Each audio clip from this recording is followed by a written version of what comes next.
TVK தலைவர் விஜய் அவர்கள் வந்து ஒரு பரப்புரையின் போது குழந்தைகளிடம் வந்து எப்படி நீங்கள் வீட்டில் மிட்டாய்க்கும் துணிமணிக்கும் எப்படி அடம் பிடிச்சி ஓட்டு வாங்கி எப்படி அடம் பிடிச்சி வாங்குறீங்களோ அந்த மாதிரி விஜய் மாமா அவர்களுக்கு அடம் பிடிச்சி ஓட்டு வாங்கி கொடுங்கன்னு சொல்லி குழந்தைகளை வந்து ஒரு ஓட்டு பொறுக்கும் கருவியாக யூஸ் பண்ணியிருக்காரு.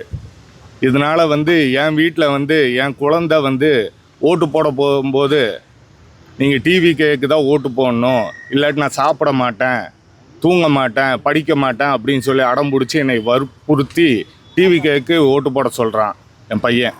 இதை சமாதானப்படுத்துறதுக்கே எனக்கு பெரிய விஷயமா போச்சு. இதே மாதிரி மக்கள்கிட்ட எவ்வளோ குழந்தைகள் வந்து இப்படி சொல்லி விஜய்க்கு ஓட்டு போட சொல்லியிருக்காருன்றது மக்களுக்கு தெரியும் நல்லாவே.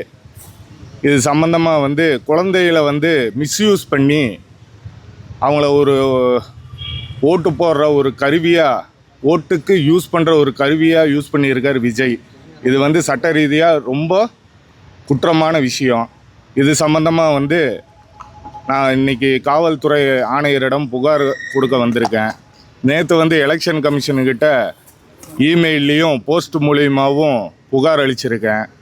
இது சம்மந்தமாக தக்க நடவடிக்கை எடுப்பாங்கன்னு நம்புகிறேன். அப்படி கமிஷனர் நடவடிக்கை எடுப்பார், எலெக்ஷன் கமிஷன் நடவடிக்கை எடுக்கும்னு நம்புகிறேன். அப்படி அவங்க நடவடிக்கை எடுக்கலைன்னா நான் நீதிமன்றத்தை நாட போகிறேன். நன்றி, வணக்கம்.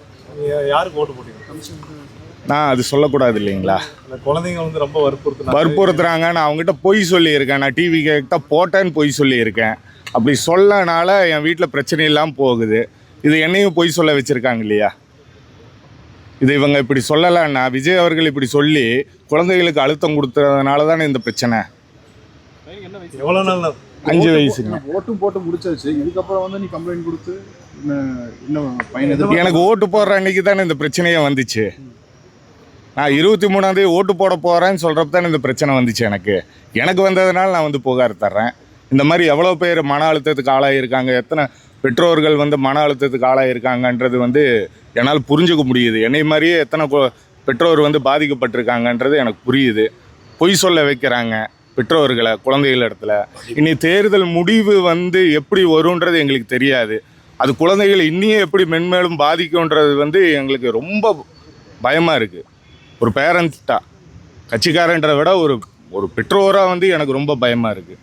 அதனால தான் இது வந்து இந்த வீடியோஸ் வந்து பரவாமல் தவிர்க்கிறதுக்கு வேண்டி காவல்துறை நடவடிக்கை எடுக்கணும். இது பேசின விஜய் அவர்கள் மீதும் ஜுனைல் ஜஸ்டிஸ் ஆக்ட் மூலிமா நடவடிக்கை எடுக்கணும்.